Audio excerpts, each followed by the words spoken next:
What is up, everybody? People of YouTube, Facebook, whatever social media I decide to post this on. This is the new car that replaced the Beams MR2. And quite frankly, so far so good.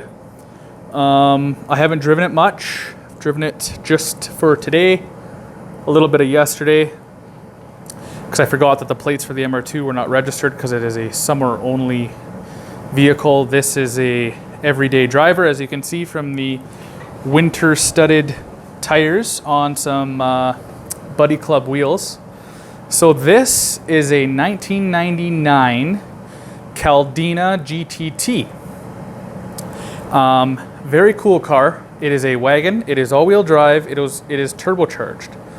It reminds me very much like a Corolla interior, with the very cool 90s Toyota fabric, which I personally love. I don't know what you guys think of it, but I personally love that fabric.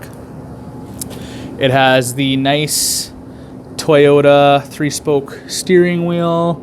It's got some blue-faced gauges over there, and it, like I said, the color scheme and the layout and the door handles all kind of remind me of a Corolla.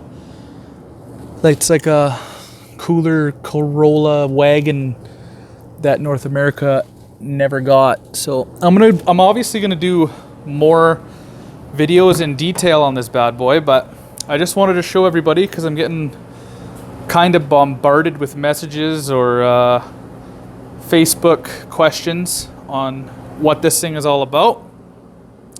So these seats are fully not reclinable, but you can fold them down all the way. It has this. I've never even looked at that. That is a cup holder. You can't see because of the dark, but trust me, it is. Yeah, so these seats fully go down.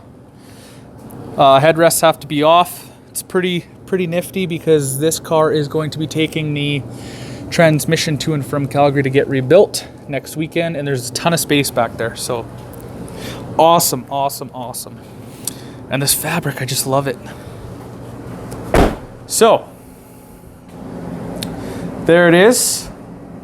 This is my car. I know I say this with every vehicle, but I do plan on keeping this car for a very long time because it serves a lot of purposes. It checks a lot of boxes. It's very fast for what it is. It's 260 horsepower, all-wheel drive. And it wouldn't surprise me if it puts out a little more than that, because we all know the Japanese stated numbers are never truly the stated numbers. Have some rally armor, mud flaps. It is bone stock. Besides a Pioneer doubled in, a red stripe on the steering wheel that I did not put there, and some nifty Toyota windscreen deflectors. So we'll go back to the front. There's the front, got a big hood scoop. This did come with the big bumper attachment that is over here that I don't think I'm gonna put on the car. But that's her. There is not a lot of video substance on the internet on this car. Mostly, like I said, everyone who does videos is in Russia. So if you feel like watching a video on these like I did, you're gonna have to know Russian. I do not, so it was a little frustrating. So here's the first one in, well, not the first, but one of the first in English. So, cool thing about this car, this is the factory muffler. And I don't know what good that did, but that is a factory, it's like exhaust flap like the RS has, electronically controlled. So the wire is in the back of the car, cable tied up, exhaust cutout on a factory 90s Toyota. It's kind of cool, but it's, in my opinion, at the wrong spot, right at the tailpipe. I know it opens up a dual port system, but it's just pretty much identical to the RS actually. So on to the goods. I believe this is a kooky model too, so it has all the cool stuff that everyone wants. So there's the engine. A 3S GTE. It is the most sought after 3S in the Toyota lineup. The third gen, from what I'm told, is the most sought after. It's the strongest. The fourth gen, I can't remember because I'm not an enthusiast on them. I can't remember what's wrong with the fourth gen exactly, but I know everyone speaks highly of the third gen 3S GTEs, that they're the strongest and most sought after. So I'm not exactly sure why as of yet.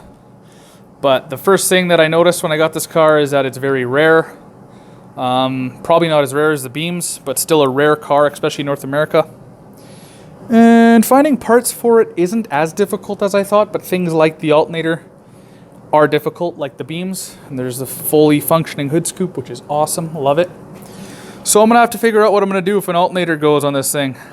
Either get it rebuilt or look into alternatives, which I think a 98 Camry 4-cylinder, from what I'm told, works. You just got to drill out the holes on the bottom. So this is the car. Absolutely love it so far. Stay tuned for some English speaking videos. I appreciate the Russian videos to all my Russian friends, but I just don't understand you. So if you do watch the videos though, and you can't understand them, it's totally viewing pleasure, because these things do amazing in all weather conditions, especially snow, which Russia gets a lot of. So this is a new car. I hope you all enjoyed it.